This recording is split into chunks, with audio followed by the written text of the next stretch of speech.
আসসালামু আলাইকুম। আমি এই যন্ত্রটি দিয়ে আপনার কানে একটি পরীক্ষা করবো, আপনার কোনো সমস্যা হবে না, সমস্যা হলে জানাবেন। করতে পারি?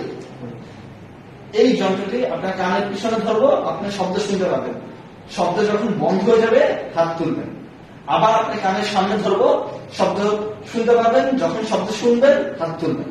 ওকে, আমি এটা হচ্ছে ক্লিনিং ফর্ক, এটা স্টেম যেটা আছে স্টেমে আমি ধরবো, ধরে আমি হাত অবজেক্ট জায়গায় আমি বাড়ি দিব, বাড়ি দিয়ে মাস্টার প্রসেসে ধরবো।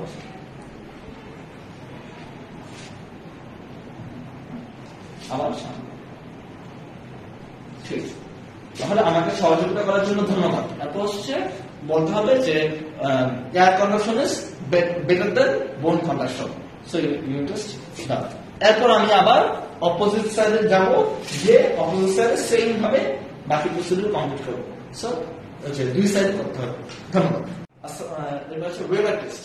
আসসালামু আলাইকুম। আমি এই যন্ত্রটি দিয়ে আপনাকে একটা পরীক্ষা করবো, আপনার কোনো সমস্যা হবে না, সমস্যা হলে আমাকে জানাবেন। আমি এই যন্ত্রটি আপনার কপালে ধরবো, আপনি সব দুই কানে সমান শব্দ শুনতে পাবেন।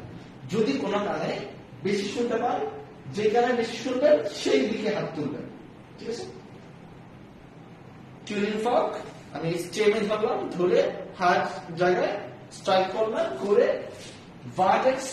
ভার্টেক্সে ধরবো অথবা গ্রাবেলাতে ধরবো।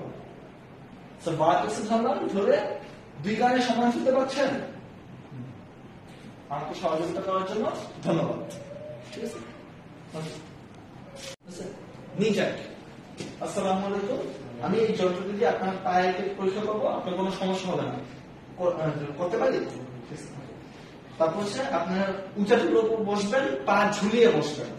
তারপর পায়ের জিনিসটা আপনার মিড থেকে পর্যন্ত আমি এক্সপোজ করবো, আমি এটা নিজে এক্সপোজ করবো। যদি টিচার বলে যে সে নিজে এক্সপোজ করবে, ওনাকে নিজে এক্সপোজ করতে, তাহলে উনি নিজে এক্সপোজ করবেন। Okay, up to mid thigh expose, then feel the patellar tendon by 3 fingers. এভাবে করে প্যাটার্ন টেন্ডন ফিল করবো। ফিল করে this is clinical hammer. Clinical হ্যামারটা আমি হোল্ড করবো, এইভাবে এই জায়গায় হোল্ড করবো শক্ত করে, এবং এই জিনিসটা ফ্লেক্সিবল হয়। আর আমার মুভ করবে রিস্ট জয়েন্টটা, রিস্ট জয়েন্ট মুভ করবে, করে এভাবে করে স্ট্রাইক করবো। আমার চোখ থাকবে এইখানে, ফরওয়ার্ড জায়গার দিকে আমার চোখ থাকবে। আমার চোখ থাকবে quadriceps femoris মাসলের দিকে। So contraction of the quadriceps femoris muscle and forward jerking of the leg, এটা হচ্ছে। এরপর আমি এই জায়গাটা নামিয়ে, এই পার্টটা নামিয়ে দেবো, নামিয়ে তারপর আমি অপোজিট সাইড করে যাবো। এই সাইডে এসে আবার আমি এই সাইডটা এক্সপ্রেস করবো, মিড থাই পর্যন্ত, দেন প্রসিড করবো। তারপর আমি আবার নতুন করে নিব। আমাকে, তারপর আমি বলবো আমাকে সহযোগিতা করার জন্য ধন্যবাদ। তারপর আমি